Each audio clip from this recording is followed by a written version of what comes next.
Welcome to Old Worlds for Sleep, where forgotten histories breathe again, and every story begins the moment your eyes start to close. Tonight we travel north, to the edge of winter, to the world of the Vikings, where even the fiercest hearts learn the art of stillness. This is the Viking Sleep Cycle, a journey through firelit halls and silent seas, through dreams that gods once whispered to mortals. Here rest is not escape, it is ritual, a sacred rhythm between the living and the remembered. So find your place by the fire. Let the old songs rise and the night wrap around you. Close your eyes and let the past drift gently into the present. Because in this world, every breath is a story, and every story ends in peace. The first thing you notice is the quiet. Not silence, exactly. The north is never silent, but a rhythm that hums beneath everything. Wind brushing across the fjord, a distant gull. The heartbeat of the earth itself, slow and steady, like something ancient breathing under layers of ice and moss. You wake to it, sleep to it, live inside it. Because here in the Viking world, sleep isn't ruled by clocks or calendars. It's ruled by need, by rhythm, by the turning of light and dark that has nothing to do with numbers and everything to do with life. The year itself is alive. In winter, it folds in on itself, long nights swallowing the horizon, the sun barely a rumor, the body heavy and slow. In summer, light refuses to die. It lingers past midnight, golden and soft, so that sleep becomes a suggestion, not a command. And the Vikings, they learned to move with it, not against it. Their rest rose and fell with the seasons like the tide against the shore. You can picture it. A longhouse settled deep in a green valley. Smoke curling through a roof vent, blending with the evening fog. Inside, the fire hums low and warm. The air smells like wool, wood, salt, and the faint sweetness of last night's meat. No one is checking a clock. No one's asking if it's too early to sleep or too late to wake. They simply listen to their bodies, to the rhythm of the north. Sleep here is not a destination, it's part of a larger pattern. Work, eat, rest, dream, rise. Over and over. Each moment shaped by the sun and the weather, by how much fish is left to dry, or how far the goats have wandered. When the body grows tired, it rests. When the light changes, it shifts. There's no shame in pausing.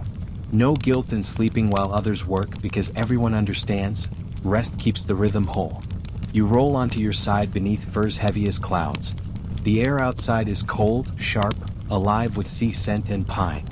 Through the gaps in the wall slats, a faint breeze slips in, brushing your face. You can hear distant laughter from the far end of the longhouse, where someone's still finishing their meal. But here, near the hearth, the world is already slowing. Someone hums a tune, a wordless melody passed through generations, and your breath falls in step with it. Modern minds might call this primitive, unstructured, undisciplined. But the Vikings would have found our rigid hours strange, forcing sleep into one fixed block, fighting the body signals with screens and alarms. For them, there was no need to dominate rest. Sleep was not a weakness, it was wisdom. It meant listening, letting the body decide when the mind should go quiet. Sometimes they slept twice in one night. First sleep, then wake, a quiet hour to stir the fire, speak softly, or step outside and breathe the cold air, then second sleep until dawn. This rhythm, this natural segmentation made them steady, balanced, in tune. Outside, the wind shifts, a low sigh through the trees. You pull the wool higher to your chest and close your eyes, not fighting the half-light. You don't need perfect darkness or total silence. The world itself keeps time for you. Your body remembers what it's supposed to do. And when sleep finally comes, it feels earned, not taken, not scheduled, but gifted. A rhythm old as the ice, soft as fur, deep as the northern sea. Tomorrow the sun will rise again, earlier, later, maybe not at all for a while. It doesn't matter. The body will adjust as it always has. And as your breathing slows, the fire whispers low against the stones, a heartbeat of ember and smoke reminding you of something simple. That rest, true rest, was never meant to be conquered. It was meant to be trusted. You drift somewhere between waking and dream, and the north breathes with you. The rhythm continues. The light never really leaves. Not in summer. Not here. It lingers, soft and honey-colored, stretching the hours until they stop meaning anything at all. At first, it's beautiful, golden beams kissing the fjords, the shimmer of distant waves, the sun hovering just above the edge of the world like it can't bear to go. But then, when you should be sleeping, you find yourself wide awake, staring at a sky that refuses to dim. In the Viking North, the endless daylight was both a gift and a test. It meant work could stretch deep into the night, mending nets, carving, tending to fields. It meant laughter lasted longer, stories carried farther, and feasts spilled into what should have been dreams. But it also meant learning to rest when the sun wouldn't let you. Learning to close your eyes when the light said stay awake. You roll onto your side beneath a thin blanket. The air smells of seaweed and birch. The sounds of life drift through the open slats. Footsteps, a child's giggle, the rhythmic scrape of someone sharpening a blade outside. Daylight still paints the walls in pale gold, but the longhouse is shifting tone.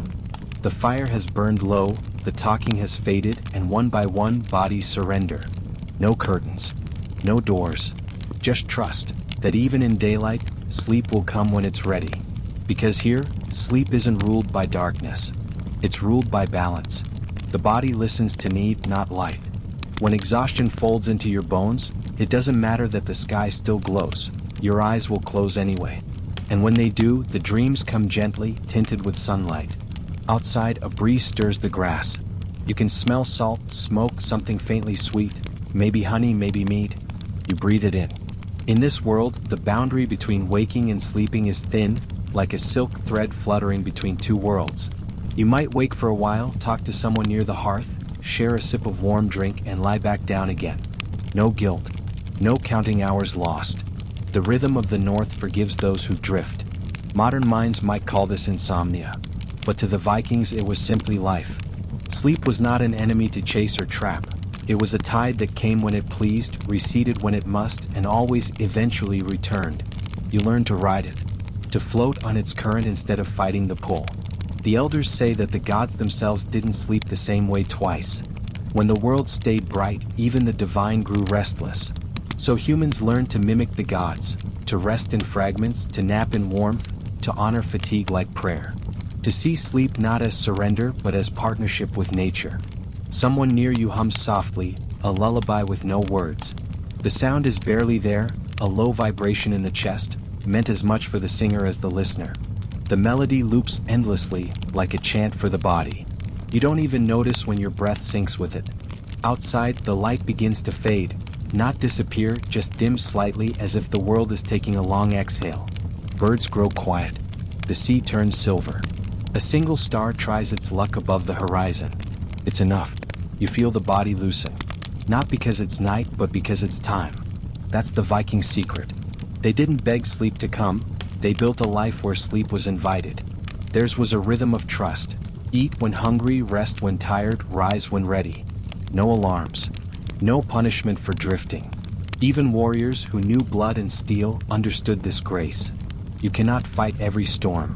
Some things, like light or rest, must be met, not conquered. Your eyelids grow heavy. The sounds outside blur into one another. Waves, wind, a faint laugh from far away. The sun is still there, stubborn and golden, but it no longer matters. You've learned what the Vikings knew, that the body has its own night hidden inside it. You carry darkness beneath your skin, a private dusk waiting for you to surrender. So you do. Your breathing deepens. The air hums with life and light, but you drift anyway, wrapped in warmth, weight, and the slow turning of the northern world. You sleep not because the sun allows it, but because the body insists on it. And somewhere outside, the sea keeps its endless rhythm, whispering the same promise it has for centuries. Rest when you need. The light will wait. Winter doesn't arrive all at once. It creeps in quietly like a guest testing the door. The air turns sharper, the daylight shorter. You wake one morning and see your breath hanging pale in the air, a ghost rising toward the rafters. That's when you know the long night has begun. In the Viking North, winter was not an enemy. It was a great teacher. It stripped the world bare, demanded silence, patience, and respect. And with its coming, sleep itself began to change. The body slowed. The days became small islands of movement floating in a sea of darkness. Time, like breath, stretched and paused between heartbeats. Outside, the world froze into stillness. Snow thickened across the roofs of longhouses, muffling sound, softening every step. The sea turned iron gray. The wind stopped howling and began to whisper instead. And inside, life retreated to the glow of the hearth. You can picture it. A family gathered in the warm dark, wrapped in furs, the fire painting their faces in amber. Meat simmering gently in a pot. A mother mending a tunic by firelight. Children half asleep against her legs. A man scraping ice from his beard, closing the door behind him, shaking the cold off like a second skin. Outside is death, quiet and patient. Inside is life, glowing steady and defiant. The Vikings didn't fear this darkness. They prepared for it. The months before winter were for gathering, wood, food, stories, warmth. Because once the dark came, it demanded stillness. It was time to listen, time to rest, time to dream. In winter, sleep deepened. People slept longer, sometimes twice as much as in summer. It wasn't laziness, it was wisdom. Their bodies mirrored the land, resting when the world did, conserving what little energy the sun offered. Even the animals understood. The cows grew quieter. The dogs curled close to the fire and barely stirred for hours. The chickens ceased laying. And humans too became softer versions of themselves, moving slowly, speaking gently, dreaming deeply. The fire became their sun. Its light defined the day. They rose with it, slept when it dimmed. Sometimes in the middle of a long winter night, someone would wake, stir the embers, add wood, sit for a while in the half-glow. They might whisper a prayer, hum a tune, or just listen to the quiet breath of those sleeping beside them. Then, when the warmth returned, they'd lie down again, slipping into second sleep as naturally as breathing. Outside, the snow kept falling. Each flake a tiny silence, landing without sound. And the longhouse became a cocoon, sealed against wind, humming with life. The rhythm of sleep and waking was no longer ruled by sun or duty. It was ruled by instinct, by comfort, by trust. To the Vikings, darkness was not something to escape, it was something to enter. A sacred pause in the noise of living. Within that pause, dreams carried messages. Some said they were from gods. Others said they were from the dead. Either way, they mattered. People remembered their dreams, shared them by morning light, searching for meaning in symbols. A white bear, a red river, a flame that would not die. Dreams were not entertainment. They were guidance. In a world where days were few and nights endless, dreams were the only journeys the body could take without freezing. You lie there now, wrapped in the imagery of their lives. The fire cracks softly. The walls sigh with settling logs. Outside, the storm gathers strength, but you feel no fear. The cold is only dangerous if you forget your place in it. You close your eyes and feel the body respond, heart slowing, muscles releasing, breath deepening. You're not fighting the season, you're joining it, becoming part of the long, slow pulse of the northern world. Winter sleep is not escape, it's renewal. Every heartbeat you surrender to the dark is a kind of prayer, for warmth, for patience, for spring. And somewhere beyond the frozen hills, the sun waits. Not gone, just resting too. So you rest with it. And in the deep hush of the Viking winter, you remember what the world once knew. That to sleep deeply is not to lose time. It is to honor it. The dark is not the end. It's the beginning of warmth yet to come. In the north, rest was not a rule, it was a rhythm. The Vikings didn't force themselves into schedules or chase hours lost. They didn't see sleep as a line that divided day and night. It was something softer, rounder, a circle of pauses woven through their lives. They worked hard, yes. They fished, they built, they hunted, they traded. But in between they rested. Not just at night, but whenever the world allowed it. A pause after hauling nets from the sea. A brief nap beneath a tree while the goats grazed. A quiet moment by the fire, eyes half closed, listening to the wind shift. Their bodies knew what modern bodies have forgotten. That rest does not always mean sleep, and sleep does not always mean stillness. It is something you carry, something that breathes with you. They didn't wait for darkness to fall or chores to finish. They rested like breathing, often without permission. You can see it clearly. A group of men dragging a longboat onto shore after a journey. Salt drying on their skin, muscles trembling from effort. They set the ropes, check the hull, then simply sit. Not talking, not moving, just existing for a while, eyes half closed against the pale sun. That silence, that small surrender, is rest. Inside the longhouse, a woman folds wool into bundles near the hearth. When her fingers cramp, she pauses. She looks at the fire, lets her shoulders drop, and exhales slowly. No one scolds her for stopping. No voice says, "You're wasting time," because time here belongs to the body. It stretches and contracts like breath. To the Vikings, exhaustion was not shameful, it was natural. They respected it the same way they respected hunger, storm, or tide. When the body spoke, they listened. If you were tired, you slept. If you were restless, you worked. If you were lonely, you found company by the fire. Life was not arranged by minutes, it was shaped by needs. And so their rest was flexible. They didn't demand 8 unbroken hours. Sometimes they slept in 2 halves.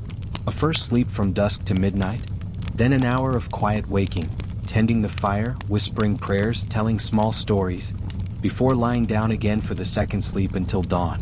It was not disorder. It was harmony. They allowed their bodies to drift with the natural pulse of night, to wake when dreams grew too heavy, to return when comfort called.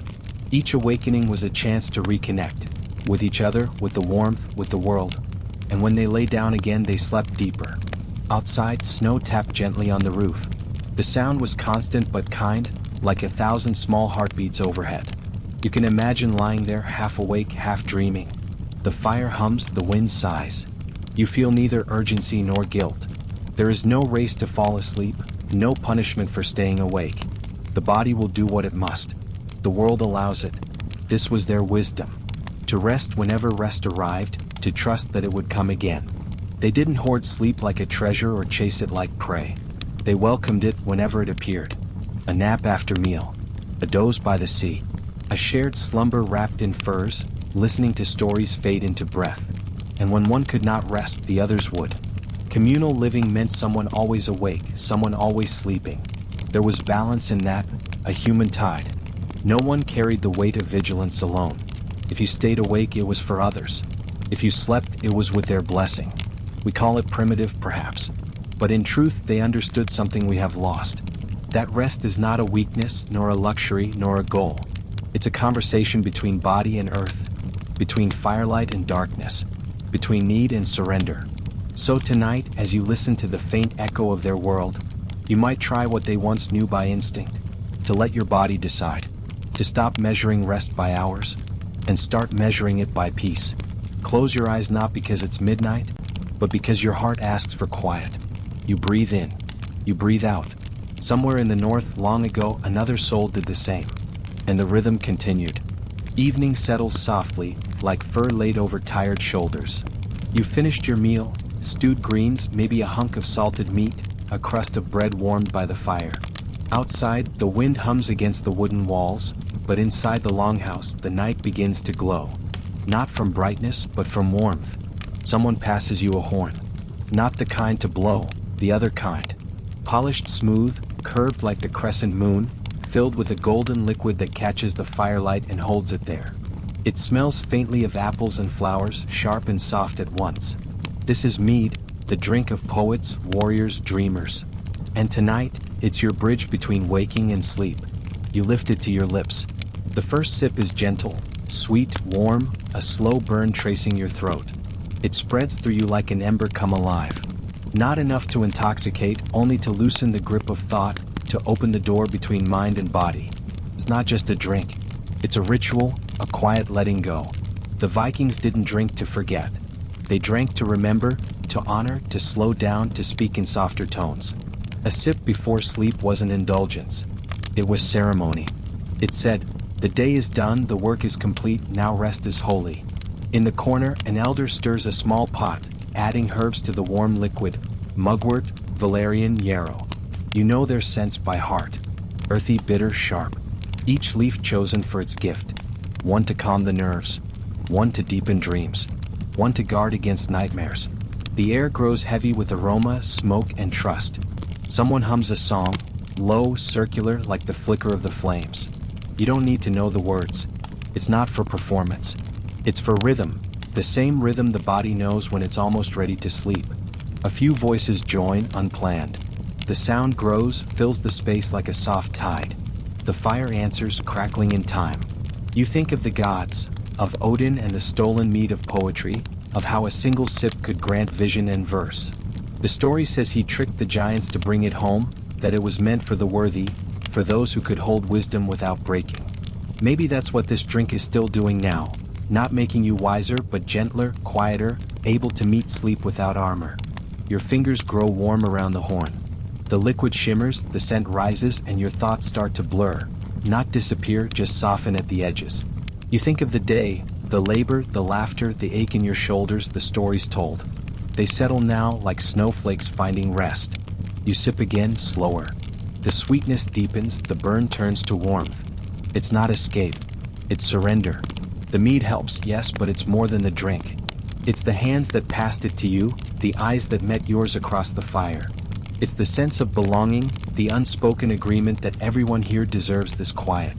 No one rushes you. No one counts the time. The night belongs to whoever is willing to close their eyes first. Outside, the world sleeps in frost and silence. Inside, the room hums with breath. Some already drifted off, curled under furs, their faces peaceful in the glow. The last few awake still cradle their horns, speaking softly about nothing in particular. Weather, fishing, dreams. Words like pebbles dropped in a still pond, rippling out, fading away. You lie back, still tasting honey on your tongue. Your limbs are heavy now, your mind uncoiled. You can feel the mead settling into your chest, your heart slowing to match the rhythm of the fire. It's not intoxication. It's alignment. You're tuning yourself to the frequency of rest. A whisper of smoke trails toward the rafters. Somewhere, a dog sighs. Someone hums one last line of that old song, the kind that has no beginning and no end. And in that sound, something inside you releases. You're not falling asleep. You're floating down into it. The mead has done its work. The herbs have blessed you. The day has loosened its hold. Sleep arrives not as a conqueror, but as a friend. And as you drift, you hear the faint echo of what every Viking once knew. That the land itself offers rest, that dreams are not escape but homecoming, and that even the strongest hands must learn now and then to simply let go. The fire has dimmed to a low, steady glow, a single golden eye half buried in ash. Most of the longhouse sleeps now.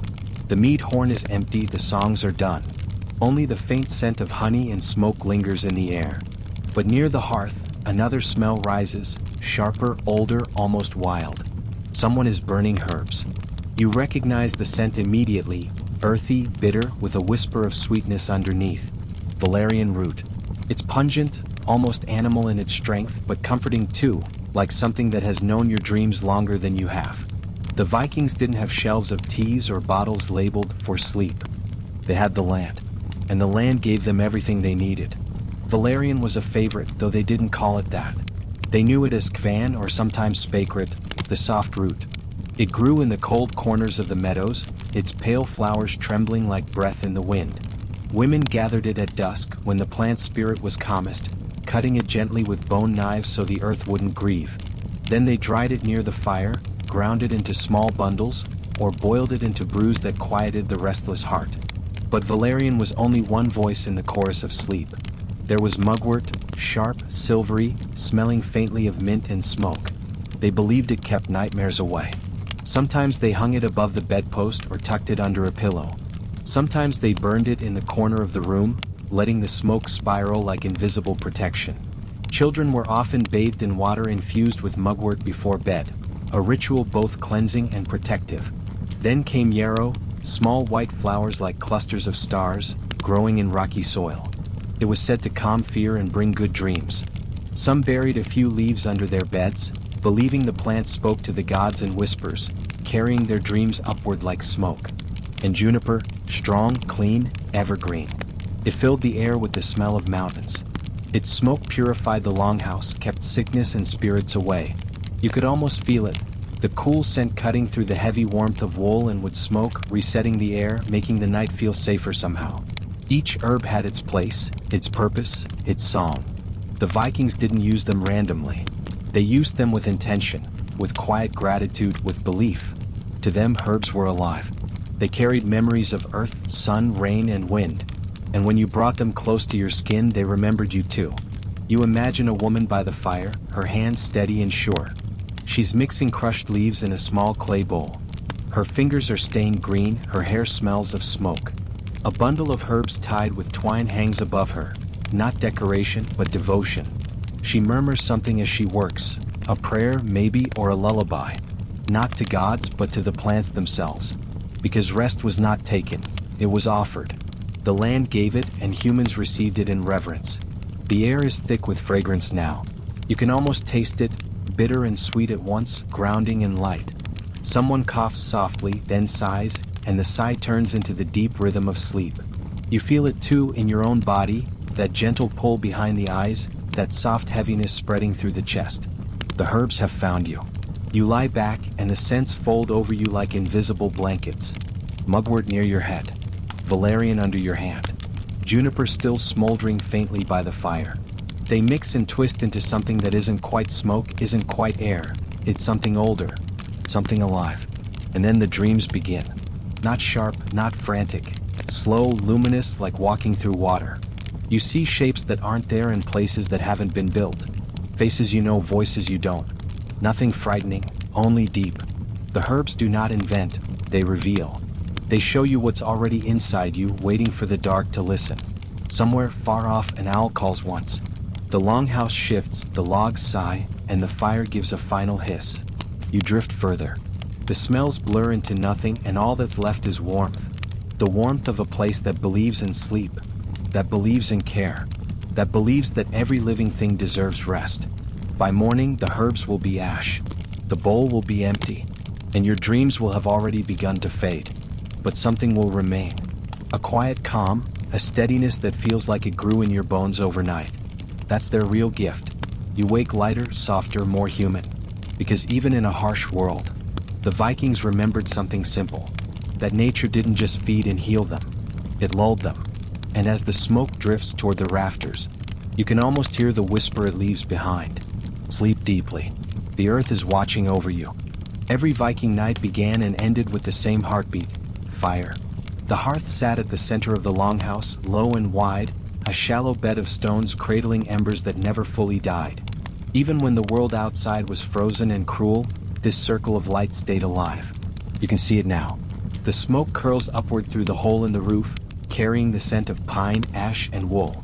Children have long since fallen asleep.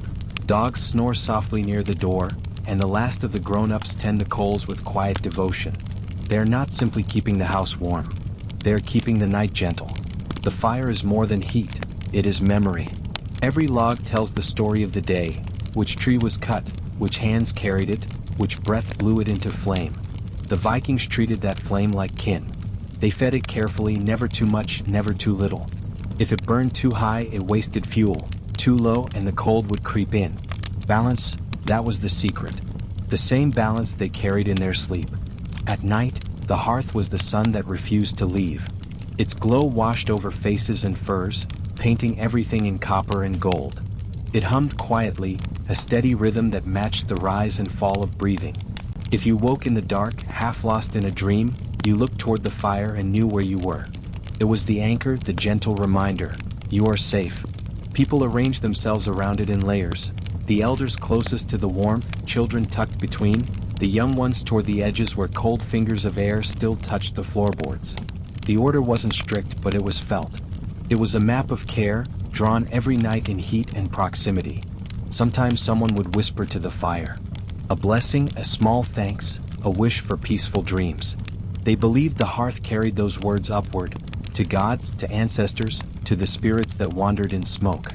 The Vikings didn't pray in silence, they prayed in warmth. Fringe fact whispered by scholars. Ashes from the hearth were often saved and spread across thresholds or buried near doorposts. It was said they kept misfortune away, that no evil could cross where the memory of fire still lingered. Perhaps it was superstition. Or perhaps it was instinct, a way to keep yesterday's light protecting tomorrow's sleep. You can imagine the sound of it now. The small sigh as a log gives in, the soft pop of sap, the hush that follows. It's not loud, not demanding. It's the kind of sound you feel more than hear, settling into your chest until your heartbeat matches it. It's the sound of belonging. The hearth was the center of life and the gateway to rest. It marked transitions, from hunger to fullness, work to stillness, wake to dream. When a warrior returned from the sea, the first thing he sought wasn't bed or food. It was the fire. He sat beside it, stared into it, let it uncoil the cold from his bones. Only when the warmth reached his fingers did sleep find him. And when someone passed away, the hearth mourned too. 4 days, the fire would burn lower, quieter. A new flame might even be lit from the funeral pyre. so that life, light, and rest could continue from the same spark. To the Vikings, every fire was connected. Every ember knew its cousins across sea and mountain. When one flickered, the others felt it. Now you sit before the same kind of glow. The air smells faintly of smoke and pine resin. The warmth strokes your face. Outside, snow presses against the walls, but inside everything moves slower, even thought, even fear. You stretch your hands toward the flame and feel its soft hum slide into your pulse. Soon you'll lie back, still watching it through half-closed eyes. It will blur, double, and turn into something else, a floating world of color, an afterimage made of memory. That's when you know you're almost gone, slipping from waking into dream. The fire stays behind to watch over you. When morning comes, only ash will remain, fine, pale, weightless. Someone will stir it, feed it, coax a new flame from its heart, and the rhythm will begin again. Work, warmth, rest, renewal. The old light never truly dies, it only changes shape. You breathe in the scent of wood smoke one last time before your mind drifts. The glow pulses once, twice, like the beat of the earth itself. You fall asleep to that pulse. The fire hums. The longhouse breathes. And the night finally lets go. The air is thick and shimmering. You sit wrapped in mist, every breath heavy with heat. Around you, stones glow red on a low pit, their surfaces sweating, hissing as water strikes them. The sound is sharp at first, a quick breath of steam, then it fades into a hum, a rhythm older than words. This is Log, the bathhouse, the Viking sauna. In the north, where winter pressed hard and daylight sometimes forgot to come, warmth was not a luxury. It was a ceremony. Here, among stone, wood, and smoke, the Vikings learned the oldest lesson of rest. That before you can sleep, you must shed. You feel it happening. The heat seeps through skin, loosens what the day has tightened. Muscles unclench. Your breath slows, then deepens. The air smells of birch leaves and damp ash, and your skin glistens like polished bronze. Someone pours another ladle of water over the stones, and the world turns white. For a moment, everything disappears, your body, your thoughts, even the shape of the room. Only sound and heat remain. They didn't build these baths for vanity.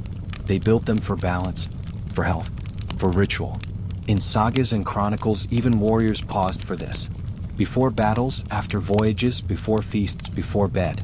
The sauna marked transition, from struggle to calm, from filth to clarity, from waking to rest. In this world, to be clean was to be ready. You couldn't face gods or kin or dreams while still carrying the day's dust. So every week, sometimes every night in the darkest months, the sauna came alive. Bodies gathered in silence.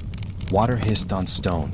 Steam filled every crack of wood and every thought still clinging to the skull. You sit among them now, not separate, not observed. No one speaks. There's no embarrassment, no judgment. Only the human form in its truest state, warm, breathing, present. The heat equalizes everything. Status dissolves. A king sweats the same as a farmer. A warrior and a weaver share the same steam. In this glow, you remember what you are beneath all roles. Flesh, bone, spirit, air. When it becomes too much, you rise slowly. Outside, the night is waiting, sharp, cold, perfect. You step through the door and the air bites your skin. You gasp, but it's not pain, it's awakening. Every nerve alight, every sense sharpened. Your breath fogs in front of you like a small ghost escaping. Some plunge into snowbanks. Some roll in rivers. Some simply stand and let the cold kiss every pore awake. It's not punishment. It's communion. The body speaks in opposites, heat and frost, tension and release, waking and sleep. When you return inside, your skin still steaming, the air feels softer now. The fire has burned low. The stones hum gently. You sit again, but lighter, hollowed out, clean, empty of everything that doesn't belong. Someone hands you a cup of water, another of weak herbal brew. You sip. The taste is earthy, grounding, exactly what your body asks for. No one tells you what time it is. There are no clocks here. Only pulse. Only warmth. You rest your head against the wall and close your eyes. For a while, no one moves. Even the fire seems to breathe slower. This is the stillness before sleep, the silence that makes rest possible. Fringe fact: archaeologists in Iceland still find the stones of these ancient saunas buried near settlements. They're blackened, smooth, permanent. And in some modern homes across Scandinavia, hot water still runs through pipes fed by natural springs, a living echo of this ancient cleansing. The ritual never died. It just evolved. For the Vikings, the sauna was not indulgence. It was necessity. A reset. The only place where the harshness of the world couldn't follow. You entered burdened and left weightless. Not just clean, renewed. Now, lying later in your bedding, your skin still flushed, you feel the echo of heat beneath the surface. Your heart beats slow and deep, as though the steam has replaced your blood with something gentler. Sleep doesn't need to be chased, it comes to find you. The body is ready. The mind is quiet. The fire outside the sauna fades. The night folds around you. And you drift, lighter than smoke, carried toward dreams that smell faintly of birch and ash and snow. Tomorrow there will be storms again, work again, struggle again. But tonight the world is warm. And you are part of it. The wind has changed. You can hear it before you feel it, that low, guttural hum, the voice of something vast circling the house. The trees groan, their limbs bending like old men in prayer. Snow lashes the roof, sharp and endless. Somewhere beyond the walls, the world is vanishing beneath white. But inside it is warm. The longhouse holds steady, its thick beams creaking with purpose, not fear. The air smells of smoke and wool and breath. You lie beneath your furs, eyes half open, watching the fire pulse in the hearth. Every crackle is a reassurance, we're still here. The Vikings built their homes to breathe with the world, not resist it. The roof bends slightly under snow, not breaking, just adjusting like a body under weight. Wind slides over the thatch and disappears into the dark. No rattling windows, no cold metal to echo the storm. Only wood, earth, and human warmth, bound together in quiet strength. You can hear the weather trying to get in, claws of ice scratching at the corners, howls weaving through gaps in the timber. But those sounds don't frighten you. They soothe you. Because they remind you that beyond these walls, the wild still moves, and yet you are safe inside it. The longhouse was never silent. It breathed like a creature. Logs popped. Ropes strained. Someone nearby shifted under their blanket, murmuring in their sleep. A dog snored softly by the door, its paws twitching, chasing something only it could see. The rhythm of those small noises was the heartbeat of home. There is no loneliness here. You are surrounded by kin, by fire, by animals that trust you enough to sleep at your feet. The heat of their bodies mingles with yours, and the room hums like a single living thing. The storm can rage as it pleases. You are part of a warmth too strong to be undone. The door is low and barred with a heavy beam of wood. One entrance, one exit. Not a weakness, a promise. It keeps the cold out, the warmth in, and the fear small enough to hold in your hand. Somewhere above you, snow slides down the roof and lands with a soft thump. The sound is dull, padded, almost tender. Like the world is tucking you in. You smile without meaning to. Even danger has rhythm if you listen long enough. Fringe fact. Some Viking longhouses were built into the ground, half buried in turf or soil. The earth acted as insulation, keeping warmth in and wind out. Sleeping inside one was like sleeping in a heartbeat carved from the mountain itself. Every gust outside only pressed the walls tighter, sealing the people closer together. Nature became the blanket. And maybe that's what safety truly is, not absence of threat, but closeness in the face of it. You feel it now. Every inhale shared with the others. Every flicker of firelight catching a familiar face, softened by rest. Even the goat in the corner sighs like it understands. Outside, the storm screams, but it's distant now, dulled by layers of timber, wool, and time. Inside you drift. You think about the snow piling higher, sealing the house in quiet white. It's not a trap, it's a cocoon. The wind can only circle, it can't reach you. And in that knowledge, your muscles let go one by one. Someone across the room stirs and throws another piece of wood onto the fire. Sparks jump like fireflies, tiny suns against the dark. The light reaches your face and fades again. You hear the whisper of a lullaby, not sung, just breathed. Something about dawn and warmth and gods watching over sleeping warriors. It doesn't matter if you understand the words. They're not for your ears. They're for your nerves, your bones, your heart. The parts of you that remember what it means to feel safe while the world outside breaks apart. You close your eyes. The storm keeps howling. The fire keeps breathing. The longhouse creaks and sighs, an old guardian speaking in its sleep. And between those sounds, silence blooms. A silence not of emptiness, but of peace. Sleep comes easy now. You drift between the warmth and the wind, between the crackle of fire and the whisper of snow. You're not escaping the world. You're resting inside it. And as the storm outside rages itself into exhaustion, the house, the fire, the people, and the night itself hold you in the same truth the Vikings once knew. The wild will always roar, but warmth will always answer. There's a damp nose pressed against your foot. It twitches once, snorts softly, then disappears back into the dark. You smile without opening your eyes. You're not alone, not by a long stretch. The longhouse is full tonight. Not just with people, but with the soft rustling, sighing, and breathing of everything that lives here. The goats are curled near the wall, their bodies small hills of warmth. The cows shift now and then, hooves scraping against the packed earth. Somewhere a chicken murmurs in its sleep, feathers rustling like dry grass. And near your feet, the dog, loyal, unshakable, gives another low sigh, as if dreaming of a hunt that will never happen tonight. To modern ears, it might sound chaotic, messy, even strange. But to the Vikings, this was comfort, pure and simple. A longhouse without animals was too quiet, too empty. It meant something was wrong. Animals weren't separate from the household. They were part of it, warmth, protection, company, and rhythm. Their breath joined yours. Their heat made winter survivable. Their presence made the night less lonely. In the far north, warmth was a shared thing. It belonged to whoever could keep it alive. So when the cold pressed in, you didn't build walls between species. You invited everything breathing to share the fire. A cow's slow exhale. A dog's heartbeat. A cat's purr tucked beneath the blankets. These weren't inconveniences. They were lullabies. You shift under the furs. The smell of straw and fur fills your lungs, rich, earthy, alive. Your fingers brush something soft beside you. The cat. She stretches once, pressing her head into your palm before settling again, a quiet vibration rippling through her body. It's not purring just for her. It's for you too. A sound that says we're safe. Dogs, of course, were always near. They slept by the doors, by the fire, sometimes even on their owner's feet. They were guardians and companions both, strong enough to defend, gentle enough to comfort. Each had a name as distinct as any human's. Snare, meaning snow. Skali, meaning treachery. Freki, like Odin's own wolf.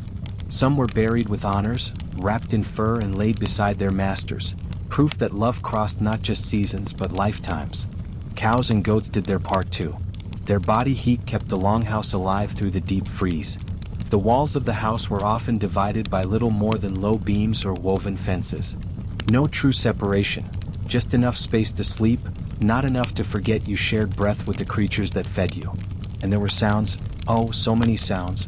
A snort, a shuffle, a flutter of wings. But instead of waking you, they lulled you deeper.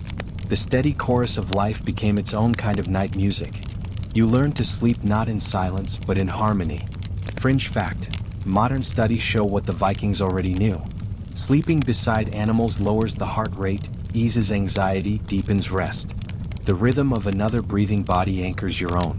It reminds you that you belong, that you are part of something living and warm. The Vikings didn't need studies. They had instinct. An instinct told them that safety sounds like a cow shifting in straw, a dog sighing at your feet, a child laughing softly in sleep. You open your eyes for a moment. The fire is low now, just a few glowing coals. The air shimmers with breath. Yours, theirs, everyone's. It moves like one slow tide. You watch it, feel it, sink into it. There's no loneliness in this kind of night. No isolation. Only the soft chaos of belonging. The ancients believed that every creature carried spirit, not just humans. Cats were sacred to Freya, goddess of love and hearth. Dogs guarded the gates between life and death. Cows and goats were symbols of nourishment and loyalty. To share a bed with them was to honor them, to acknowledge that life depended on life. You think of the world now, all our separate rooms, our sterile quiet, the hum of machines instead of the hum of breath. And you wonder if maybe we lost something in that trade. Something warm, something real. The dog stirs again. He presses closer, his fur brushing your leg, his body radiating quiet trust. You shift just enough to make space. He sighs, satisfied, and the rhythm resonates. Outside, the wind moves through the valley like a memory. Inside, everything that matters is here: people, animals, warmth, and the slow, shared pulse of sleep. You close your eyes. The cat purrs. The dog snores. The goats breathe in unison. And you, like them, Give in to the simple, ancient truth that has kept every living thing alive since the dawn of time. We rest best when we rest together. Tonight the sky is silver. A full moon hangs just above the roofline of the longhouse, bold and unblinking, casting its glow across the snow-packed world. Even through cracks in the thatch, that cold light slips inside, touching faces, gleaming on blades, brushing the soft fur of sleeping animals. The fire has faded, but the moon keeps watch. And somehow everyone feels it. You stir under your furs. Not fully awake, not fully asleep. The world feels thinner tonight, as if something vast and bright has opened its eyes and is looking back at you. The Vikings knew this feeling well. They called the moon Mani, brother of the sun, chased endlessly across the heavens by the wolf Hati. If Hati ever caught him, the world would fall into darkness. Every full moon was a reminder of that chase, a moment caught between fear and awe. The moon ruled more than tides and time. It ruled emotion. It ruled dreams. It pulled at the mind like it pulled at the sea. When the moon swelled to its fullest, so did everything else. Tempers, desires, restlessness, wonder. Some nights, no one in the longhouse could sleep. Not the warriors, not the elders, not even the animals. Everyone lay half awake, listening, waiting for something they couldn't name. To the Vikings, this wasn't coincidence. It was presence. The moon was alive. Not a rock, not a symbol, but a being whose gaze changed the world. They believed it could stir the spirit, open hidden doors in the mind. When dreams grew strange or hearts grew wild, they said, "Mani has touched you." You turned slightly, watching the beam of silver crawl across the wall. It moves slowly, patient, tracing a line over shields, over hair, over skin. It doesn't feel cold, it feels curious, like the light itself is learning you. Outside, the snow glows blue-white under that gaze. The river is a ribbon of quicksilver. The trees stand motionless, their branches sharp against the sky. Even the wind has gone quiet. The whole world seems to be listening. Somewhere, someone else is awake. You hear a low voice, a quiet hum from the other side of the room. A song maybe, or a prayer. Not to ask the moon to leave, but to welcome it. To acknowledge that rest under this kind of light is different. Lighter, stranger, half open. There were stories told about such nights. Of women who dreamed of prophecies. Of men who woke with wild eyes and claimed to have spoken to ancestors. Of wolves that howled not out of hunger, but conversation. The line between sleeping and seeing blurred. Dreams spilled over into waking, and waking dissolved into dream. And yet no one feared it. The moon was not a curse. It was a visitor. When it came, you didn't hide from it. You simply learned to share your night. Children were told to lie still, eyes closed, and let the moon see them, because its light carried blessings as well as mischief. If you met it calmly, it would leave you calm in return. You breathe in the cool air. The moonlight paints your face in silver, your eyelids glowing faintly like thin shells. You can almost feel it tugging at your thoughts, loosening them like knots coming undone. Images rise and fall. A forest of mirrors, a woman's hand on the surface of the sea, a wolf chasing a wheel of fire across the sky. Dreams maybe, or memories the moon has borrowed.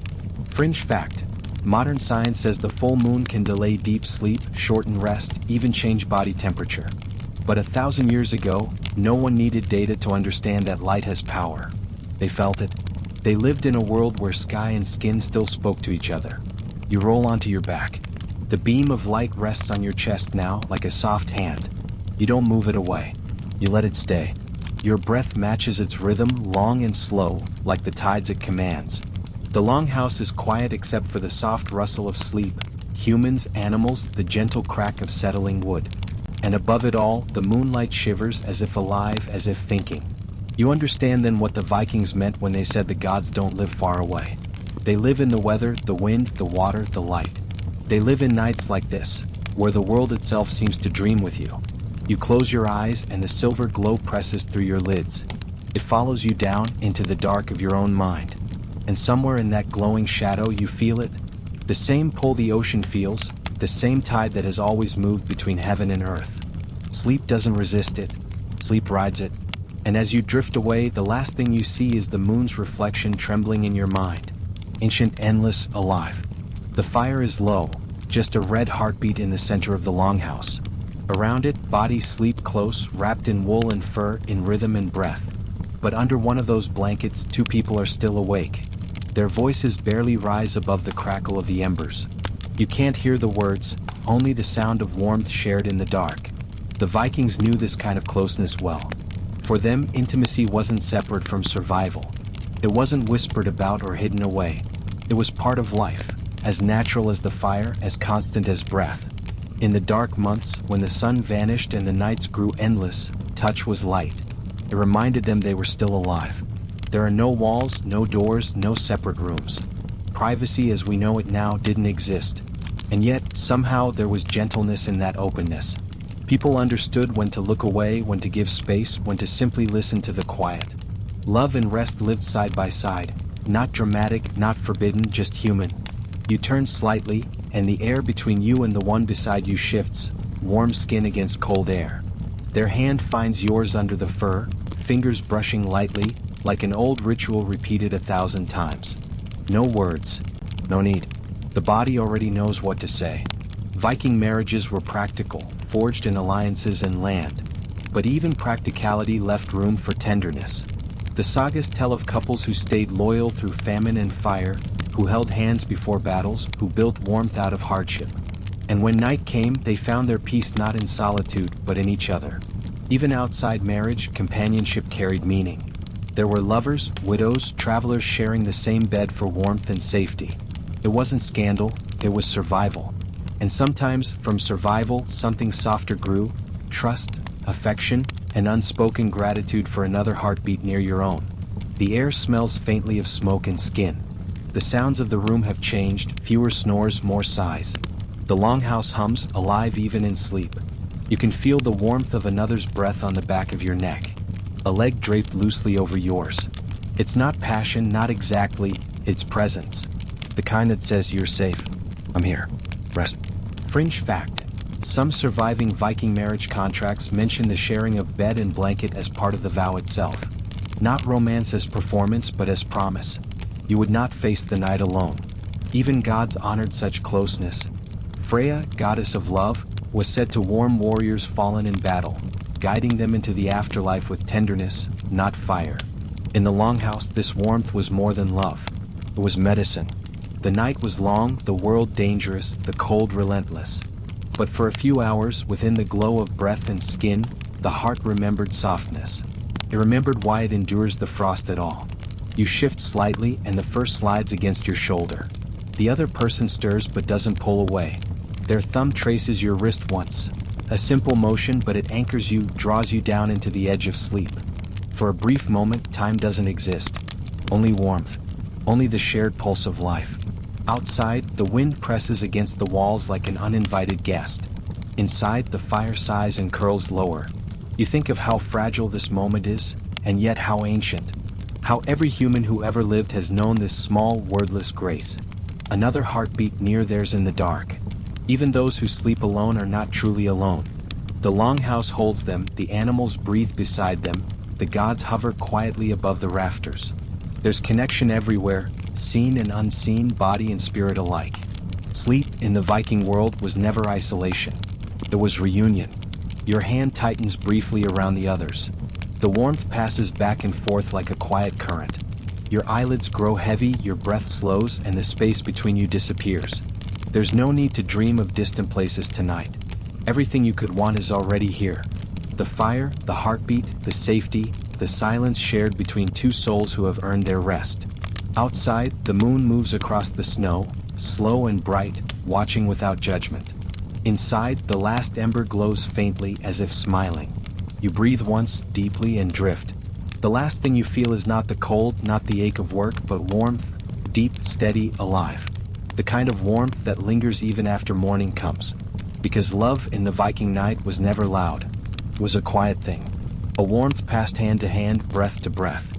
And in that stillness, under firs and stars, you finally understand what it means to be safe. Not because the world is kind, but because someone stayed beside you while it wasn't. Tonight feels different. The air is heavier somehow, thicker, waiting. Even the fire seems quieter, its light dimmer, its crackle swallowed by something unseen. You lie beneath your furs, eyes open, listening. Every sound feels sharper. Every breath feels loud. Someone shifts across the room, mutters a word in their sleep.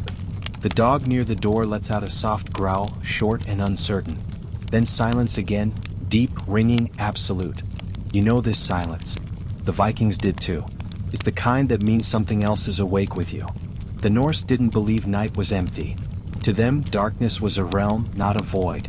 It belonged to gods, yes, but also to things older. Spirits, ancestors, wanderers who had forgotten how to rest. Some nights, they said, the veil between the living and the dead thinned like worn cloth. Dreams bled into waking. And if you listened too closely, you might hear the whisper of someone who shouldn't be speaking.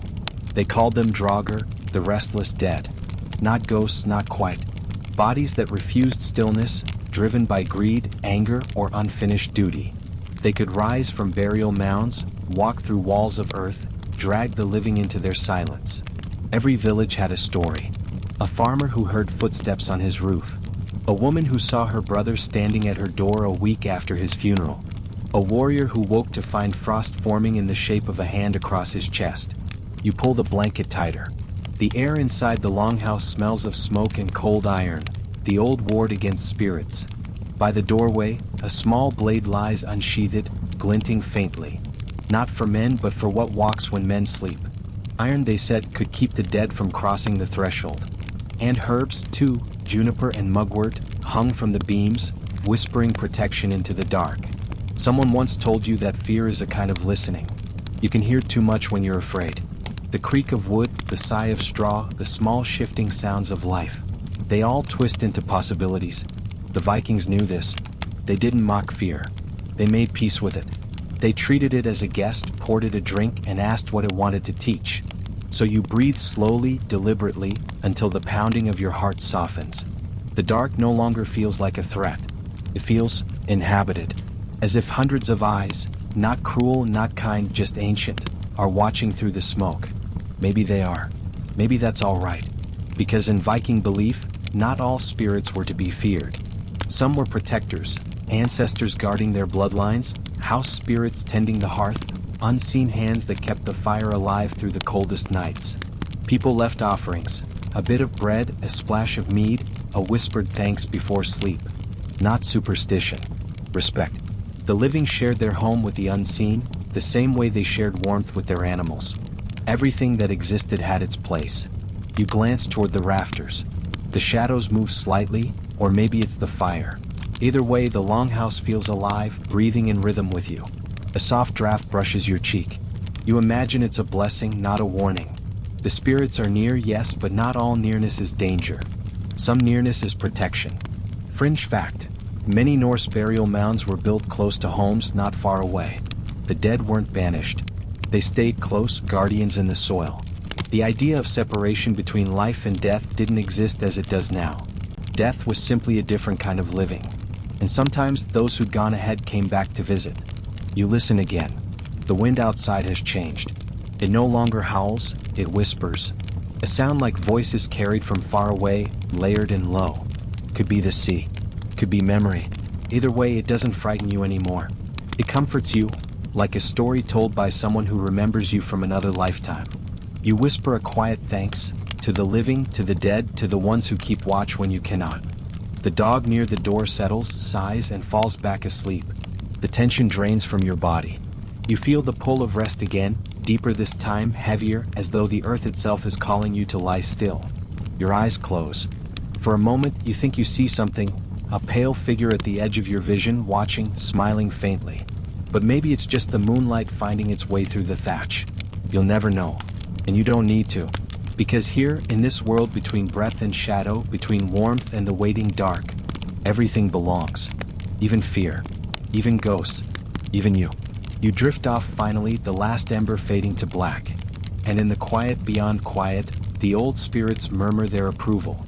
Rest well, child of frost and flame. We will keep the dark at bay. The sea has its own kind of night. It never goes still, never stops breathing. Even when the stars hang motionless and the wind falls away, the water keeps moving, slow, patient, eternal. And on that shifting surface the Vikings slept. Not always in harbors or calm bays. Sometimes in open water, beneath skies so wide they made you feel like a speck of thought drifting between gods. The longship rocked gently, its carved prow pointing toward whatever waited beyond the edge of the world. Men lay side by side along the deck, cloaks pulled tight, shields under their heads, swords by their sides. The boards were cold and rough, but the rhythm of the waves did what no lullaby could. You can hear it now, the slap of water against wood, the low creak of ropes, the soft murmur of wind through sailcloth. Each sound part of a larger heartbeat. In the space between waves, silence hums, wide, endless, filled with stars. Sleep came differently here. Not deep, not long, but layered, dozing between watch shifts, resting in fragments, dreaming in the gaps between motion. They called it half-drama, the sea dreams, visions born of motion and salt and half-waking minds. No one slept fully on the ocean, no one truly woke either. The sea held you somewhere in between. Some of those dreams became legends. Men saw gods walking on waves, heard voices in the wind, felt fingers brushing their hair as they drifted. Odin, they said, sometimes visited sailors in sleep, not with words but with symbols. A raven, a wheel of fire, a vast eye opening beneath the sea. If you woke suddenly, breathless and cold, it was said the god had just left you. You shift slightly as if lying on that deck now. The stars sway above you, the horizon breathes, the air tastes of iron and salt. It's both loneliness and belonging, to be small beneath so much sky, yet part of its pattern. Every motion of the water cradles you, even when it's harsh. You sleep not against the sea, but with it. They were masters of balance, not only with sword and oar, but with sleep itself. No bed, no stillness, no safety. Only trust. In the ship, in each other, in the rhythm of something bigger. The same rhythm that rocks the cradle, that stirs the tide, that slows the heartbeat as the mind begins to drift. Fringe fact. Some Viking ships were lined with animal hides or seaweed mats to keep out spray and give warmth. The men would lie close, pressed shoulder to shoulder, sharing breath under one great cloak of wool. It wasn't comfort as we know it, but it was enough. Enough to rest, enough to dream, enough to keep the soul intact across endless miles of water. Sometimes, when storms built on the horizon, the men didn't sleep at all. They sat awake, silent, watching the sky shift from black to silver to blue-gray. They spoke little, only what was needed. When the storm hit, every ounce of that saved energy was used. But after, when the sea fell calm again, when the sky cracked open and sunlight spilled through, they slept where they sat. Their bodies learned to rest anywhere, anytime, as soon as the danger passed. Rest wasn't a luxury. It was survival. You imagine the soft lapping of water against the hull, the faint smell of tar and salt, the cold breath of the ocean brushing your face. You close your eyes and it's easy to see it. A line of sleeping men, their faces peaceful, the sail above them gently swaying like the chest of a giant. Even the sea seems to soften around them as though honoring their trust. In that space between waking and dream, time dissolves. You can't tell how long you've been drifting, an hour, a night, a lifetime. The sea doesn't measure time the way land does. It measures it in heartbeats, in tides, in stars sliding slowly west. The Vikings learned this too, that to live on the ocean is to surrender to its clock. To sleep when it allows, to wake when it demands, to rest not from control, but from surrender. Every voyage was a meditation on impermanence. Every nap a prayer to something deeper than sky or salt. You breathe in. The air around you hums softly. You feel the slow rise and fall of invisible waves beneath your mind. You're still on land, perhaps, but the sea has already found you, that ancient rhythm, patient and endless, echoing in your chest. Sleep comes gently, rocking you as it rocked them. Not perfect, not permanent, but peaceful. You are adrift in something vast, guided by stars you'll never touch but can always trust. The Vikings once whispered that the sea could hear you dream. And tonight, as the waves lap softly in your mind, you almost believe it. Before the world learned to write its dreams down, it sang them. And in the north, where the night stretched longer than courage itself, the Vikings sang softly before sleep. Not to impress the gods, nor to pass the time, but to anchor the soul, to remind it where home was before it wandered into dream. You can hear it now if you listen closely. A low, steady hum weaving through the smoke-filled air, one voice melting into another. No instruments. No rhythm set by drum or harp. Only the rhythm of breath, ancient, human, unbroken. The songs had no single name. They weren't written in any saga. They belonged to the moment, to the throat that carried them, to the fire that warmed them. Each one changed with the singer, just as the sea changed with the wind. Mothers sang to children, voices rough from cold air and work. Warriors sang to one another before voyages, their words thick with longing and superstition. Old men hummed when sleep came too slowly, their tunes wandering into half prayers, half memory. The sound was always the same at its core, a vibration that said you are not alone. The Vikings knew sound had power. They believed the world itself was sung into being, that Odin shaped creation not by hand but by word. To speak was to cast a spell. To sing was to weave one. And so, before they slept, they sang themselves back into safety. Some songs were protection. Verses whispered to keep nightmares away, or to make sure a loved one found their way home across the sea. Sleep under stone, they'd murmur. Sleep under wave. Let no ghost cross your dreams. Let no frost claim your breath. Others were gratitude, soft thank yous to the fire, to the house, to the unseen spirits that kept the world stitched together through the long dark. It was said the gods listened most closely to songs sung quietly, without pride, without audience. The hum of a single tired voice by the hearth was as sacred as any temple chant. Fringe fact: scholars believe fragments of Viking lullabies survived in later Scandinavian folk songs, carried by generations of farmers and fishermen. Even after centuries, the melodies still move in circles, looping endlessly, meant to lull not just children but time itself. You picture it now. A mother sits by the fire, her child nestled against her chest. She hums a tune with no clear beginning, no clear end. The words are simple: sleep, moon, warmth, dream. Outside, the wind howls. Inside, the melody holds steady, a fragile wall of sound against the night. The fire sways in rhythm, the animals sigh, the child's breathing slows. And in that tiny moment, the whole world feels safe. Elsewhere, in a longship rocking under stars, another song rises. Men hum through clenched jaws, half from habit, half from hope. The song is rough but beautiful, carried by salt and fear. It doesn't promise safety. It promises endurance. That's what most Viking songs were, in truth, not prayers for comfort but reminders of strength. Sleep, they said, is not surrender. It's recovery. A way to meet the next storm with open eyes. The melody grows faint now. You can almost feel it brushing against your own breath, as though your body remembers a tune it never learned. The rhythm is in your pulse, slow and steady, the same beat shared by everyone who ever sang before sleep. You imagine the voices layered over time, 1,000 years of them still floating somewhere in the air. Each one carrying warmth through the dark. Each one a thread tying dreamers together across centuries. Your eyes grow heavy. You hum a note yourself, soft and low. It doesn't have to be right. It only has to be real. The sound settles into your chest like the flicker of a small flame. Steadies you. It quiets you. It fills the space between heartbeat and breath. And as the last echo fades into the dark, you understand what they understood.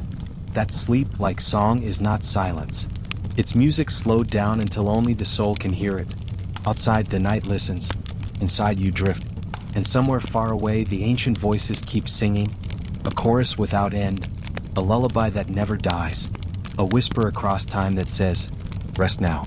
The fire still burns. You are remembered. The fire is low again. The air hums with that strange, slow quiet that comes only before dawn, when even time seems to pause between breaths.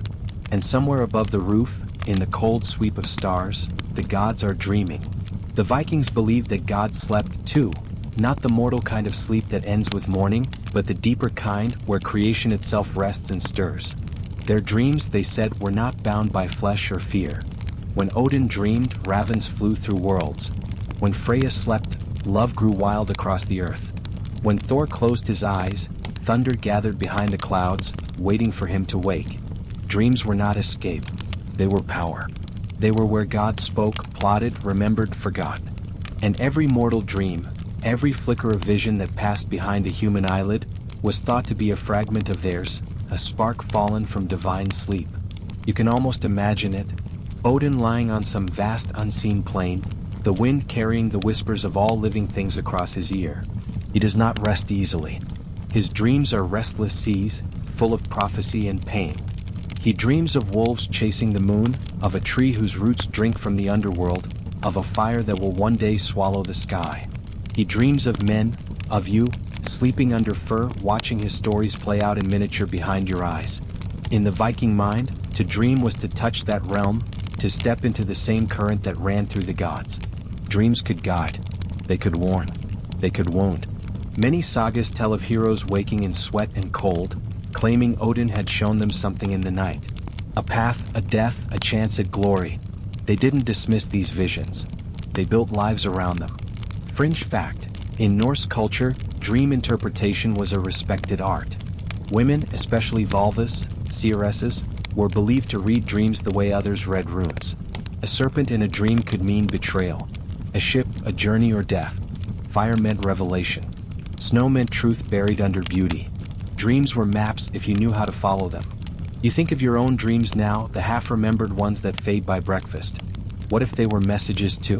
What if, while you slept, something vast and ancient leaned close enough to whisper? Would you even know you'd heard it? The Vikings didn't think dreams were random. They thought the world itself dreamed through them. Each person was a vessel, for memory, for myth, for meaning that passed like wind through generations. When a warrior dreamed of drowning, it might not be his own fate he saw, but the memory of the sea remembering a storm. When a mother dreamed of her lost child, she might be touching a thread that ran all the way to Freya herself, the goddess who gathered souls of women and lovers in her great field of rest. To them, dreams were a kind of travel. The body stayed, but the soul wandered, through realms unseen, through the branches of Yggdrasil, the world tree that connected everything. If you woke suddenly in the night, heart pounding, it wasn't just fear. It was return. You had come back from somewhere deep. You can feel that now, can't you? That quiet sense that every dream leaves something behind. A shadow, a shimmer, a piece of somewhere else still clinging to your skin. Maybe the gods dream us over and over, like stories they can't quite stop telling. Maybe every life is one thought in Odin's restless mind. And maybe when we sleep, we remember that. There's an old Icelandic poem that says, "What is man but the dream of a god sleeping under stars?" The Vikings didn't think that was poetry. They thought it was truth. You look up, eyes half closed, seeing the faint glow of moonlight spilling through the rafters.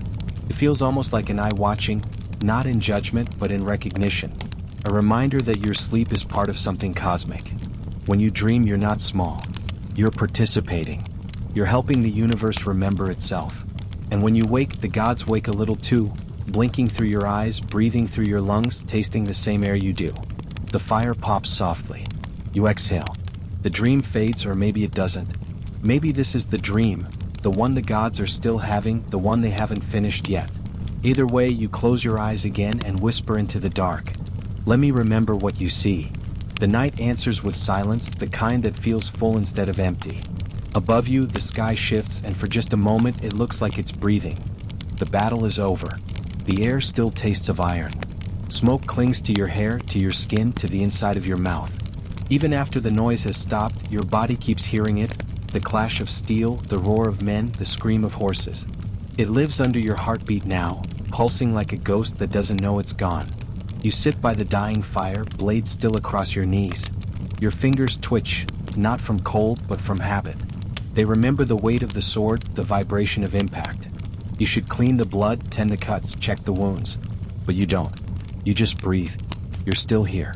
That's enough for now. The Vikings knew this feeling well, the strange silence after fury. They didn't call it victory.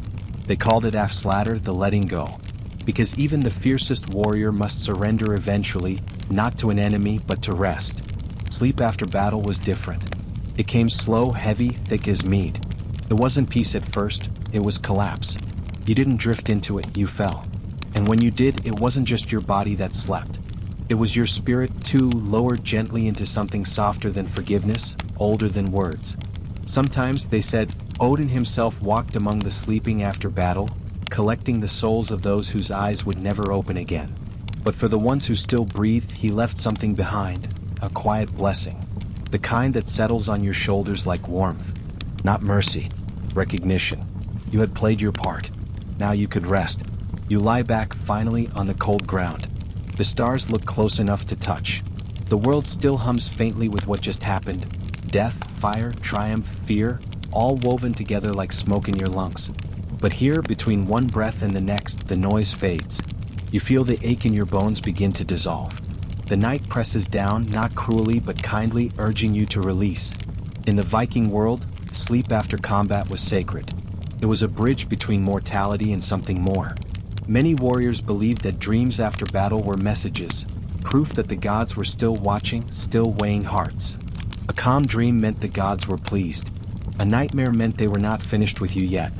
Fringe fact: some archaeological finds suggest warriors carried small charms or herbs into battle, not for luck, but for rest afterward. Valerian root, juniper, yarrow, plants known to ease the mind and slow the pulse.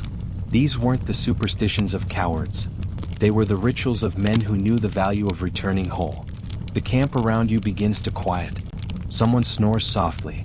Someone else hums under their breath. Maybe a prayer, maybe just habit. You can smell leather, sweat, and the faint sweetness of smoke. You stare into the embers until they blur. And for the first time in days, your muscles stop bracing. You let go. It's strange, isn't it? How close rest and death can feel. Both are surrender, both are silence. But here on this night, you choose the living kind. You let the gods keep their halls and their golden shields. All you want is this warmth, breath, a few hours of nothing. The sagas say that even the fiercest berserkers, after their frenzies, would sleep like stones. Their bodies spent, their minds emptied, their spirits folded back into something human again. That was the secret the songs never told. Fury was only half the story. The other half was what came after. The gentleness, the stillness, the return. You shift beneath your cloak. The ground is cold, but the cold feels clean, almost like absolution. The stars above flicker like distant fires, each one marking a soul already carried to Valhalla. You wonder if they dream there, if their rest is as deep as this. Your eyelids grow heavy. The last thing you see is your hand, scarred and raw, lying open on your chest. For once, it's not gripping anything. It's just resting, still, unarmed. That's how you know sleep is near. The gods forgive warriors not with words, but with rest. And tonight they forgive you. The night wraps around you like fur. The fire sighs. And as you drift, you realize that the true victory isn't in surviving the battle. It's in surviving the noise that follows. Tomorrow the wounds will ache again. The world will demand more of you. But for now, the universe has gone quiet and you are weightless inside it. A warrior returned to the oldest peace there is. The simple act of closing your eyes. Morning doesn't arrive all at once. It seeps in slowly, a gray hint at the edges of the sky, the faint outline of smoke curling above the ashes, the soft shuffle of someone rising before the others. You open your eyes and for a moment you forget where you are. The world is silent. Too silent. Then it exhales, a breeze, a bird, a sigh from the man sleeping beside you. You remember. You survived. The fire is almost out, its heart a dull red pulse under the soot. The air smells of damp earth and iron, of wood burned down to memory. Your muscles ache, but it's a good ache, the kind that means the body still works. You flex your fingers, your hands stiff but alive. There's dried blood on your knuckles, you don't know whose. You don't ask. In the Viking world, dawn after battle wasn't just a time of light, it was a time of reckoning. The sun was a mirror held up to what remained. You looked, you counted, you remembered. The living tended the dead, the strong lifted the wounded, the gods were thanked in murmurs rather than cheers. No one shouted victory. Victory was too fragile a thing to shout about. You sit up slowly, cloak heavy with dew. The world is pale blue, almost washed clean. Beyond the camp, fog lies low across the fields like a shroud refusing to lift. The birds haven't quite decided to sing yet. It's the quietest kind of peace, one earned, not given. Someone stirs the fire back to life. Sparks leap, golden and stubborn. The smell of smoke wraps around you, familiar and grounding. It smells like home even though you have none. You watch the others wake, the old, the young, the scarred. No one speaks much. They nod, stretch, check their weapons. There's a shared understanding. The worst has passed, but the world still needs tending. You splash cold water on your face. It bites, then clears the fog in your mind. You catch your reflection in a puddle, eyes ringed with fatigue, hair matted, a streak of ash across your cheek. You look older. Maybe you are. Battle always steals something. Time, innocence, sleep. But it gives something too, clarity. A strange, quiet gratitude just to breathe again. Fringe fact: Viking warriors often performed small rituals after battle, not of triumph, but of cleansing. They'd wash their hands in streams, pour water on the ground as an offering, whisper thanks to their weapons before sheathing them. Some even burned herbs, letting the smoke carry away what they no longer wished to keep. It wasn't religion. It was release. You stand stretching, bones popping like kindling. The sky is brighter now, streaked with gold and silver.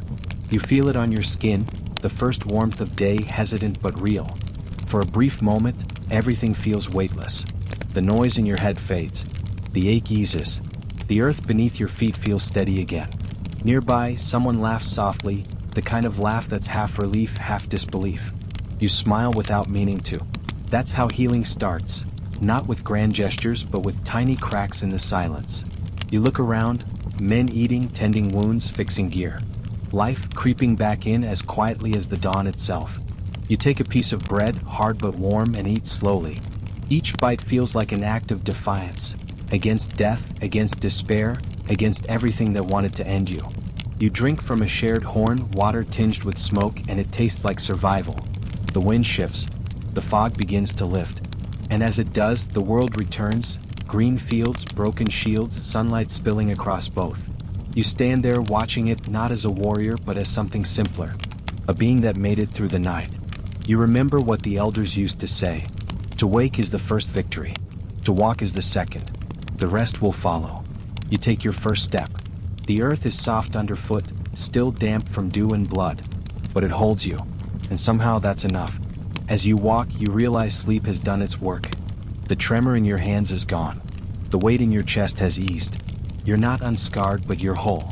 That's what rest is, not erasure, but restoration. The gods have given you another dawn, and in this light, even the ruins look almost beautiful. You close your eyes one last time and take a deep breath. The air is cold, but it fills you clean. You whisper something, a thank you, a promise, maybe both.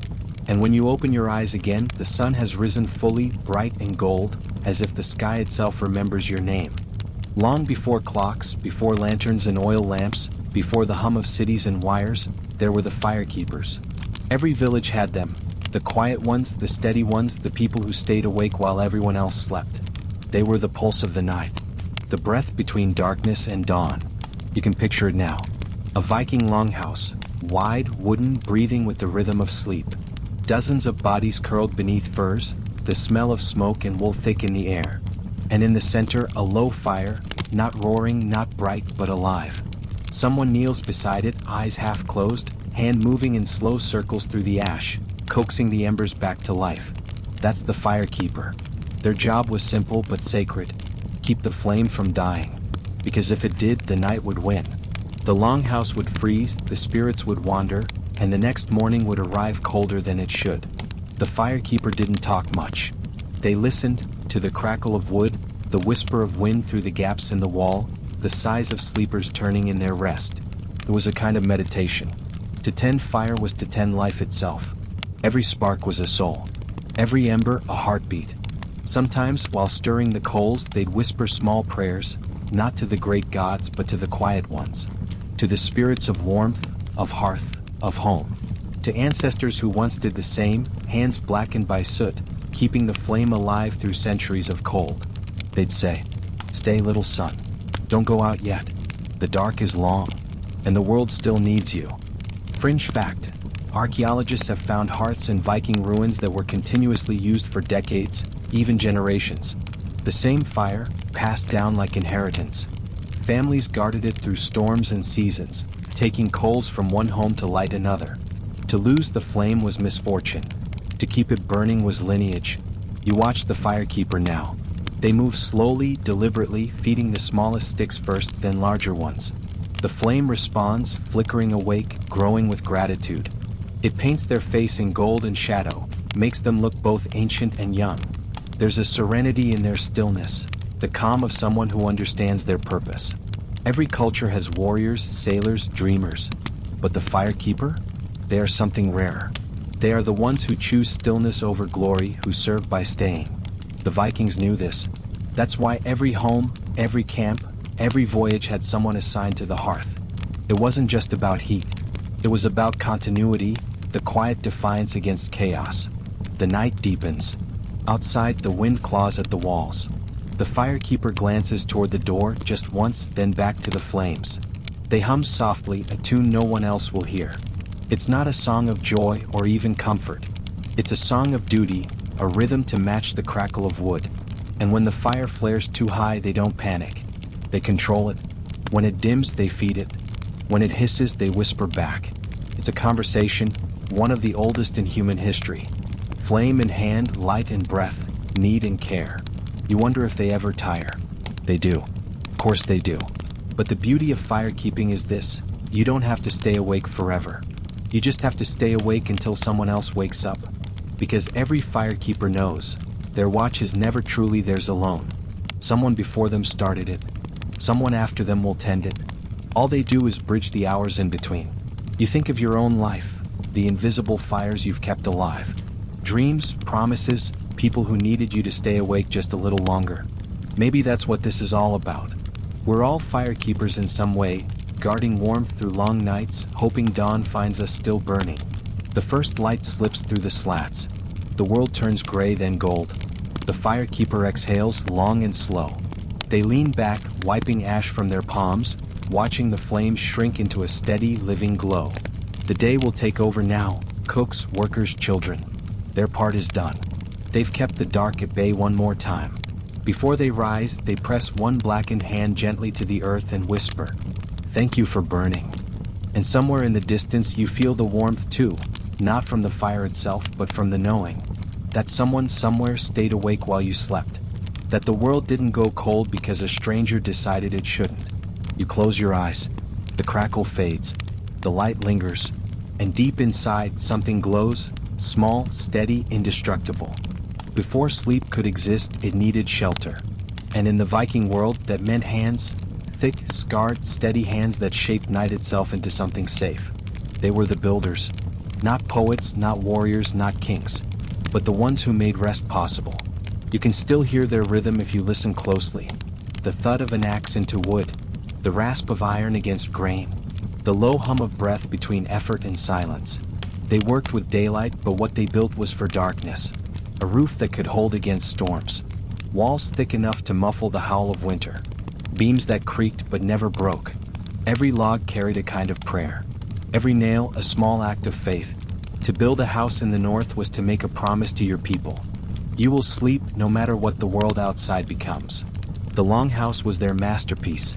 It wasn't grand, but it was alive. The roof curved like a ship's hull, letting the wind slide off instead of breaking it.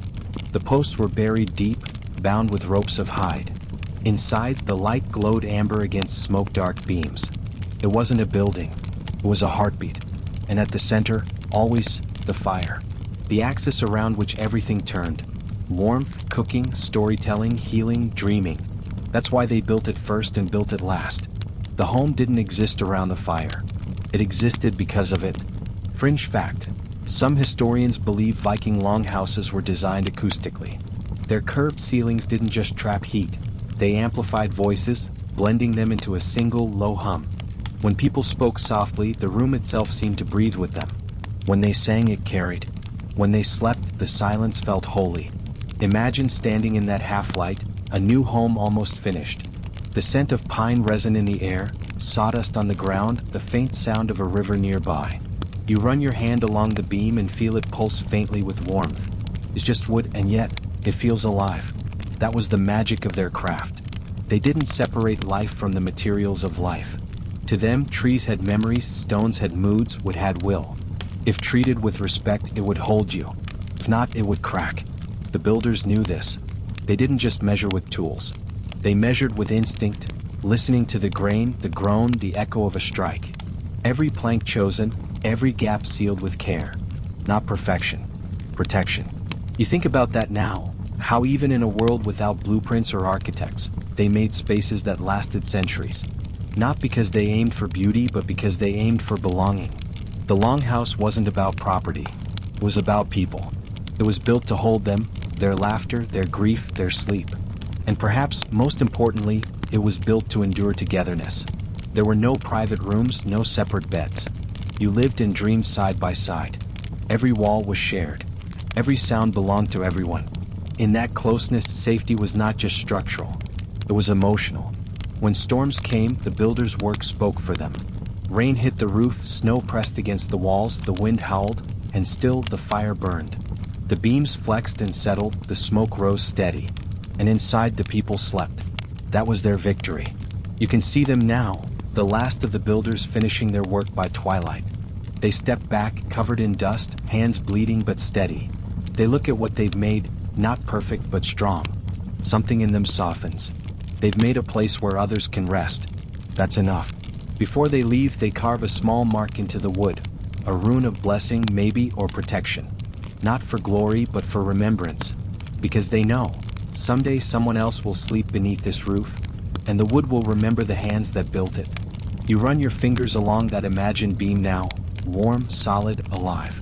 And you realize, every time you close your eyes in safety, you are sleeping inside the work of a builder, someone who believed you deserved to wake again. Outside the wind picks up, but the house stands firm. The night presses against the walls, and the walls hold. You lie down beneath that ancient architecture of care. The timber groans softly, not from strain but from memory. It knows its purpose, keeps you safe. And as you drift into sleep, you whisper a small thank you to the hands that built this night for you. Not everyone dreamed the same way. Some slept, saw nothing and woke clean. Others drifted through worlds, places of light and smoke, rivers that ran backward, wolves that spoke in voices they recognized. And a rare few, could read those dreams. They were called Volvas, the dream interpreters, women of the deep night. The Vikings feared and revered them in equal measure. They said the Volva walked between worlds, one foot in sleep, one in waking. That she could step into another's dream, trace the shape of a vision and name it. Her words could guide kings, save ships, avert curses, or end them. To speak with her was to hand over your soul for a moment, and trust she'd give it back untouched. You picture her now, a woman sitting by the hearth, wrapped in furs and silence. Her hair silver as ash, her eyes reflecting firelight. Before her, a small bowl of water still as glass. Around her, herbs burning slow, their smoke curling upward in ghostly threads. She listens not to you but to something else, something that hums beneath your words. You tell her your dream. You don't rush it. No one ever rushes with her.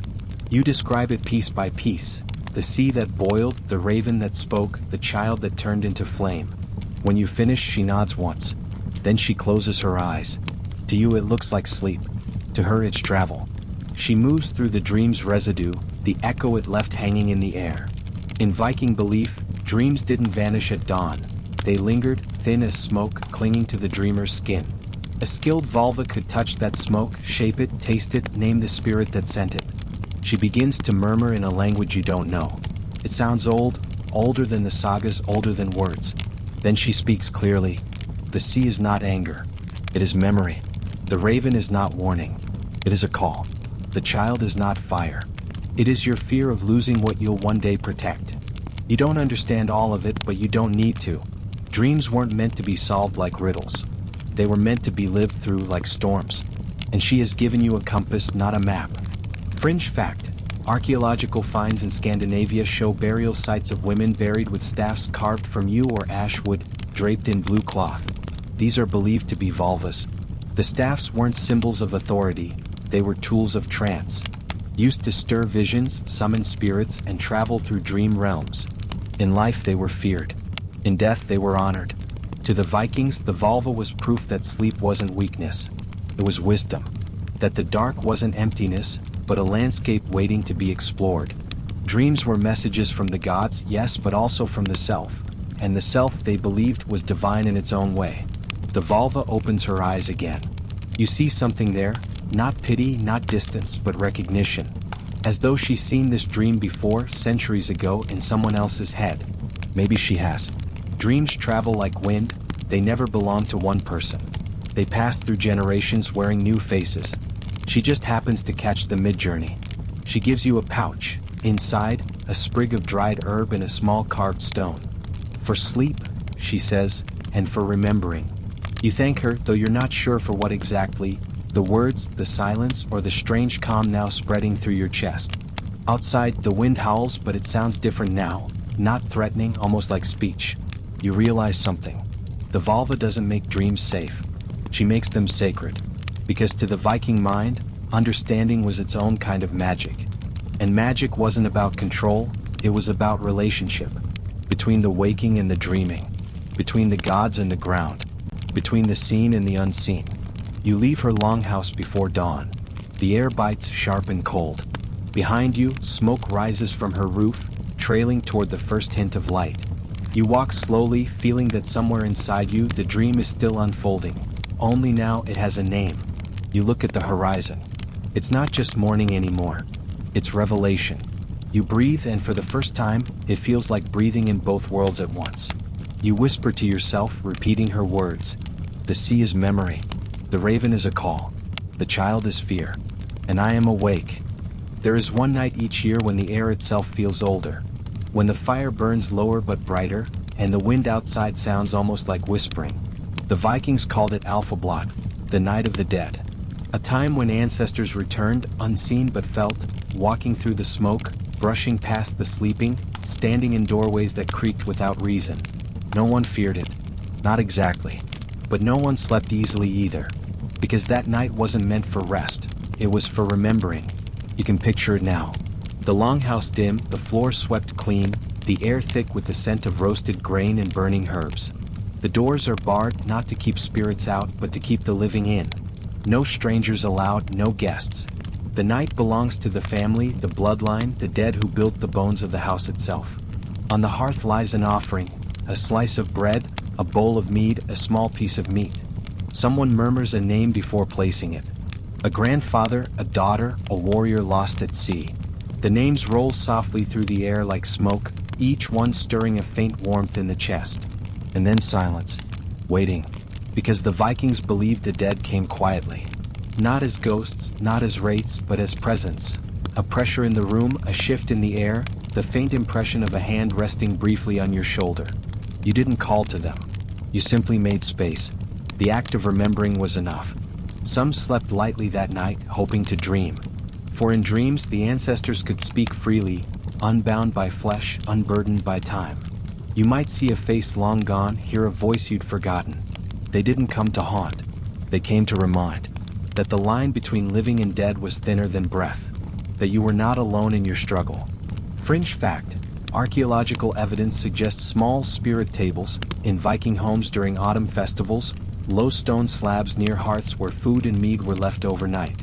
At dawn, if the offering was slightly disturbed or gone, it was taken as a blessing. The ancestors had accepted it. The year would turn safely. You imagine lying there, the longhouse heavy with warmth and silence. You feel it too, the air dense, the world holding its breath. Then something subtle happens. The wood in the fire cracks softly, a spark leaps, and for a heartbeat, you see it. A figure standing by the doorway, half in shadow, half in light. No threat, no fear, just knowing. You blink and it's gone. But the feeling stays, that you've been seen and blessed and maybe even forgiven. The Vikings understood what modern minds often forget, that memory is a form of resurrection. To speak a name is to relight a soul. That's why on this night, even children stayed awake longer, whispering names they barely knew, asking their elders, who was she? Who was he? And the answers came like stories, like lullabies. She tamed storms. He built this wall. They kept the fire when the world froze. You can almost hear those voices now, low, reverent, echoing off wood and smoke. They don't sound mournful. They sound grateful. At midnight, the fire is fed one last time, a ritual gesture. The flames flare high, shadows twist on the walls. For a moment, the entire room seems alive with movement. Faces forming in smoke, familiar and fleeting. You feel warmth brush against your cheek, like a goodbye that doesn't need words. Someone begins to sing, softly, a song not of sorrow but of continuity. It's not a dirge. It's a bridge. Between the breath that left and the breath that remains. You close your eyes. Maybe you dream. Maybe you don't. But when dawn finally creeps through the cracks in the roof, the air feels lighter. The dead have gone back to their world. And yet, something of them stays, in the embers, in the scent of ash, in the quiet peace that only comes from being remembered. You stretch, the warmth of sleep still clinging to your skin. The world feels softer, kinder. You realize the truth the Vikings always knew. Death is not a door. It's a window. And sometimes, if you're still enough, you can see through it. The fire crackles once more as if in agreement. And somewhere beyond sight, A voice murmurs from the dark, a whisper older than language itself. Sleep well, child of ours. You are never sleeping alone. Winter doesn't arrive in the north. It descends. It presses down from the mountains like a great white weight, filling every crack in the world with silence. Even the air changes, slower, thicker, carrying the taste of frost and wood smoke. And in that silence, life learns to move differently, to speak less, to sleep more. For the Vikings, winter sleep was not laziness. It was wisdom. When the earth turned inward, so did they. The longhouse became a cocoon, dark, warm, heavy with breath and fur. Outside, snow piled up against the walls. Inside, time softened. Days blurred. Work slowed. Dreams deepened. You can picture it. The doors sealed tight with hides. The windows shuttered. The fire in the hearth a low, steady glow that barely flickers anymore. Just burns, patient, ancient, constant. People move quietly through the space. No one speaks unless necessary. It's as though the whole house is holding its breath, waiting for spring to remember them. The rhythm of life shifts. You wake late, eat little, move only when you must. There's no shame in stillness. Stillness is survival. Even the livestock rest more. The world outside is a blur of white and wind, a place you no longer belong to. Your world is inside now, under furs, beside fire, beneath sleep. The Vikings believed winter was the time when the veil between realms grew thin, not just between the living and the dead, but between the body and the spirit. When the sun barely rose, it was said that even the gods slept. The long rest of the world was mirrored in every heartbeat, every dream. Sleep became a way of staying alive with the earth, not against it. Fringe fact: some Norse sagas describe entire families adopting seasonal sleep, staying indoors for days at a time, waking only to eat, stoke the fire, and share stories. It wasn't hibernation. It was harmony. To fight the dark was foolish. To join it was wise. You lie beneath layers of wool, the weight comforting. You can hear the breathing of others around you, slow, rhythmic, human. You can hear the fire sighing, the snow pressing against the walls, the faint drip of meltwater from the roof beam. It's a symphony of stillness. The kind of sound that reminds you you're alive because the world is asleep, not despite it. In this deep season, dreams grow longer, thicker. You dream of green fields, of waves breaking on shore, of laughter under bright skies. Your ancestors call these 4 dreams gifts from spring arriving early, messages to remind the heart that warmth will return. The gods were not cruel. They let people borrow sunlight in their sleep. You turn slightly, feel the warmth of someone's shoulder beside you. You don't speak, but they shift too, a small acknowledgement. We are still here. That's all the conversation you need. In the Viking night, survival was never solitary. It was shared. Every breath, every ember, every blanket of fur was part of a collective heartbeat. Together, the living waited out the dark. Sometimes when the fire dimmed too low, someone would rise barefoot and feed it, 1 stick, maybe 2. The flame would catch again, lighting their face in gold. Then they'd lie back down without a word. No thanks given. No pride taken. It was just what was done. What kept them all breathing. You can feel that ritual now, even across centuries. The patience of it, the discipline of rest. In the modern world, people chase the light endlessly, afraid of what happens when things go still. But the Vikings knew, silence is not the enemy. It's the teacher. Darkness is not death. It's gestation. Winter taught them how to wait. And waiting, they learned, is its own kind of strength. You drift again. Outside, the snow thickens. Inside, warmth grows. You dream of soil beneath frost, of seeds sleeping too, knowing they will wake when it's time. Everything in the world is resting together. And so are you. When morning finally comes, gray, dim, reluctant, it's not really morning at all. It's a continuation, a breath between dreams. You stir, blink once, pull the blanket higher. The body knows what to do. It sleeps again. And this time it feels like prayer. Because here, in the heart of the coldest season, sleep is not an ending. It's a promise. That spring will remember you. That warmth will find you again. And until then, the fire will hold your place in the dark. It comes quietly. Not like winter, not like death, not even like sleep. It comes like dusk, slow, certain, soft at the edges. You don't notice it at first. You're simply tired in a different way. Not weary from labor, not heavy with grief, but ready. The Vikings believed that when a person's last night arrived, the body knew. It It stopped fighting. The breath grew shallow but calm, like waves against a familiar shore. And the dreams, they said, changed. They weren't fragments anymore. They were whole. You lie beneath the same kind of furs that have held generations before you. The fire nearby burns low, whispering. Someone hums softly, maybe a song of farewell, maybe a lullaby. And you understand something that all their sagas were really trying to say. That life and sleep and death and dream are not separate. They are one long exhale. Your eyes close and the darkness is not frightening. It's warm. Feels like the inside of the earth, deep, steady, alive. You can smell the pine in the beams, the faint sweetness of mead in the air, the musk of wool and smoke. You've known these smells all your life. They've always been here, waiting to guide you home. In the Viking heart, death wasn't an end. It was a journey into the great dream. They called it Hell or Folkvanger or Valhalla, but those were only names for the same thing. The realm of endless rest. The place where even gods closed their eyes.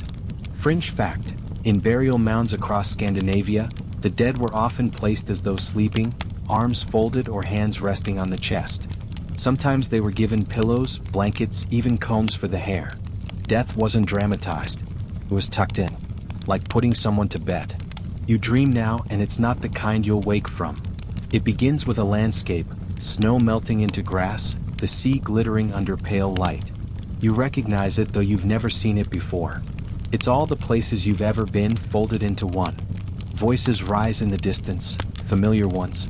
The ancestors, the firekeepers, the builders, the dream interpreters. They're not calling you forward. They're welcoming you back. You walk though your body doesn't move. You feel light, almost translucent. The world hums under your feet. Every step sounds like a heartbeat, not yours but the world's. It's been waiting for you. And then you see them. The gods. Not thrones, not crowns, just presence. Odin, one-eyed and vast, his face shadow and flame. Freya, radiant, her hair glowing like sunrise after storm. They don't speak. They don't need to. Their gaze says everything. You have done what life required. Now come rest with us. You remember the longhouse, the fire, the songs before sleep. You remember the sound of snow against the roof, the warmth of bodies pressed close, the dogs sighing in their dreams. You remember storms, voyages, the taste of mead, the scent of valerian and smoke. And you realize that every night of your life was a rehearsal for this one. Every dream a lesson in letting go. You take a breath, the last and first, and suddenly there's no cold, no hunger, no noise. Only warmth. Only light. Only a feeling that you finally stopped running from something that was never chasing you. The Vikings never feared death because they understood sleep. They practiced surrender every night. They rehearsed trust, in the fire, in the roof, in each other. They knew that to rest deeply was to die a little and be reborn by morning. And so, when the final sleep came, they didn't fight it. They greeted it the way they greeted winter, as an old friend with necessary lessons. The world fades. The stars pulse once, twice, and then stretch into rivers of gold. Somewhere you hear laughter, not loud but familiar. It sounds like home. You walk toward it, barefoot, unburdened. And for the first time, there is no line between waking and dreaming, between body and spirit, between now and forever. This is not goodbye. This is the continuation of every breath you ever took. The fire is still burning somewhere. The longhouse still stands. Others are sleeping now under the same sky. And because you rested well, they will too. The gods close their eyes. The sea still hums. The earth exhales. You are part of it all. The dream that keeps the world turning. The ember that never goes out. Sleep now, Viking soul. Not in darkness, but in light that never fades.